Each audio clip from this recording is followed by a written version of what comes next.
ಬಾಳಲ್ಲಿ ನೀ ಬರೆದೆ ಹೊಸ ಪ್ರೇಮ ಕಾದಂಬರಿ.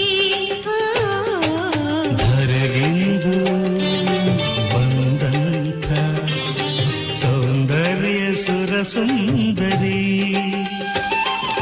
ಶ್ರುತಿ ಸೇರಿದೆ ಬಾಳು ಹಿತವಾಗಿದೆ. ಸುರಲೋಕದ ಸುಖ ನಮದಾಗಿದೆ. ಮನ ಆಡಿದೆ ಎದೆ ಕೋಗಿಲೆ ಇದೋ ಹಾಡಿದೆ.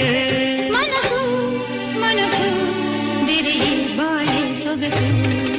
ನೀ ಮೀಟಿದ ನೆನಪೆಲ್ಲವೂ ಎದೆ ತುಂಬ